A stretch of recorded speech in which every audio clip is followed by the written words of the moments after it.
সুনামগঞ্জের জামালগঞ্জ উপজেলার দুর্গম জনপদ বেহেলি ইউনিয়নের মদনাকান্দি গ্রামের পাশে বৌলাই মোহনায় যাত্রীবাহী ট্রলার ডুবে 4 জন মারা গেছে।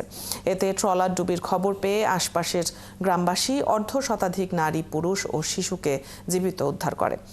পুলিশ ঘটনাস্থল পরিদর্শন করে নিহতদের সুরতহাল করে মরদেহ পরিবারের কাছে হস্তান্তর করেছে। শহীদ নূর আহমেদের তথ্য ও ছবিতে প্রতিবেদন।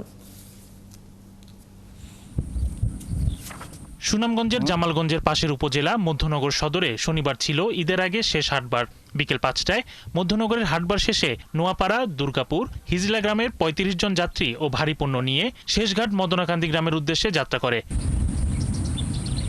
রাত 10টায় উপজেলার বেহেলি ইউনিয়নের মদনাকান্দি এলাকায় বৌলাই নদীর শেষঘাটে পৌঁছায় নৌকাটি।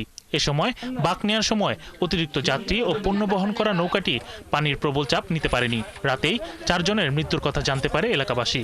আমি ট্যাঙ্ক দিয়ে ভিতর দিয়ে খুঁজলাম আমার মাকে, তারপর একজনকে ডাক দিলাম, সে এসে আমার মাকে টেনে তুললো।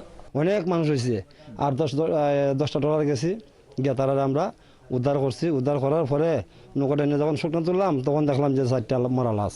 দুধের শিশু মারা গেছে, এরা দেখলে আর নিজের হৃদয়টা ঠিক থাকে না, এরকম অবস্থা হয়েছে। রাতেই ঘটনাস্থলে যায় জামালগঞ্জ থানা পুলিশ, উদ্ধার করে মরদেহ। সুরতহাল প্রতিবেদন শেষে স্বজনদের সম্মতিতে তাদের কাছে হস্তান্তর করেছে পুলিশ। তাদের সাথে আমরা কথা বলছি, যে আইনি প্রসেসের কথা বলছি। তারা বলছে যে না, এটা যেহেতু দুর্ঘটনা, নৌকা ডুবি আমরা পোস্টমর্টম করাবো না এবং আমরা লাশ নিতে ইচ্ছুক। বিধি মোতাবেক তাদের কাছে লাশ হস্তান্তর করছি। আমরা যতদূর জানতে পেরেছি 4 জন মারা গিয়েছেন, 2 জন মহিলা এবং 2 জন শিশু আছেন। আর এখন পর্যন্ত নিখোঁজ কেউ নেই। আমাদের পুলিশ টিম আছে, অফিসার ইনচার্জ সহ আমাদের টিম গিয়েছে, ওইখানে কাজ করছে।